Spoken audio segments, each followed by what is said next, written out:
Hey everyone, Corey Walen, Managing Partner, Bridgemark Strategies, firm that's helped over 1,000 financial advisors objectively explore the broker-dealer and RIA marketplace and help them find the firm with the right combination of feel, fit, and financials for them and their business. Now more than ever this year, I'm speaking with more and more financial advisors that are getting terminated from their firm for reasons that otherwise a few years ago might have been a slap on the wrist and the firm would ask you to not do it again, are getting fired for their first offense this time.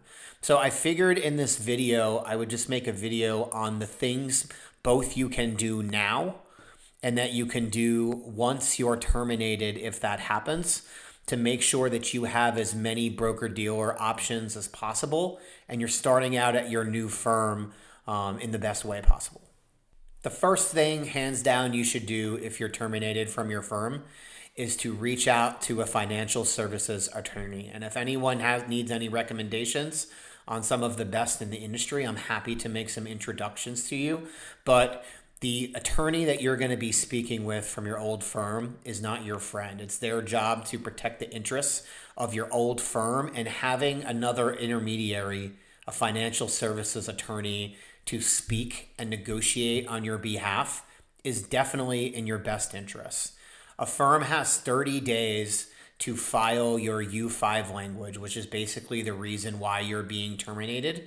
And until that is released, no other firms are going to want to bring you on. So you could potentially be on the sideline for 30 days. And having an attorney can both shorten that timeline significantly and can also negotiate your actual U5 release language, which is basically the reason why your firm decided to part ways with you, to make sure that you're marketable to as many quality firms out there as possible. The second thing I would do immediately is to call a recruiter, a financial services consultant. They work with all the firms out there in the industry all day, every single day. And on top of what we normally do in a regular relationship in terms of finding the right fit, helping you ask the right questions and make a smart decision for your business, we also know what a firm will tolerate based off of U5 language and an infraction of a terminated financial advisor. So you're not wasting tens of hundreds of hours potentially with firms that are not going to accept you in the first place. The third thing I would do is just to write a written explanation of what happened and led to your termination. Most firms out there in the industry that you have a conversation with, they're going to want what happened and what led to your termination in writing so they can pass it up the chains of command to the leadership of the organization and also to the compliance team to make sure if this is something that they're comfortable with and comfortable bringing on you as a financial advisor.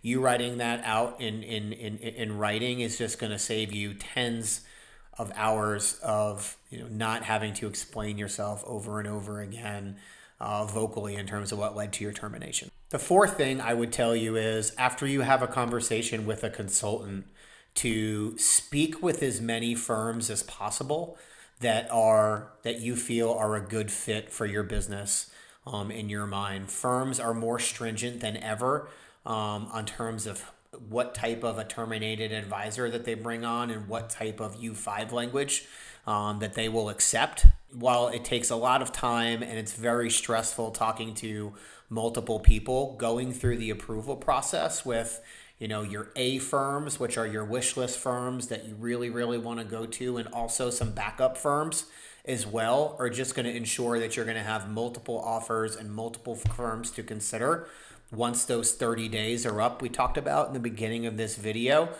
to make the best decision for you and your clients. And the last recommendation that I would make is something that you can do now while you're a financial advisor at your firm, just in case something like this ever happens. Every financial advisor that I speak to that has been terminated is just completely shocked that they've been terminated, and it's a complete surprise to them. So I just highly recommend that at least once a quarter, you print out your trailing 12 production report with your name on it and also your assets under management report. This is going to allow you to send up your economics to any firm that you're considering.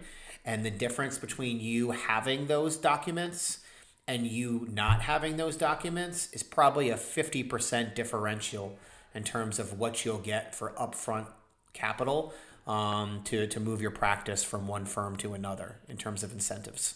I really hope that this helps. There's probably 100 other points and recommendations that I can give to you, if this happens to you or one of your friends. If you have any questions at all, please feel free to reach out to me, and I'd be glad to help whenever I can.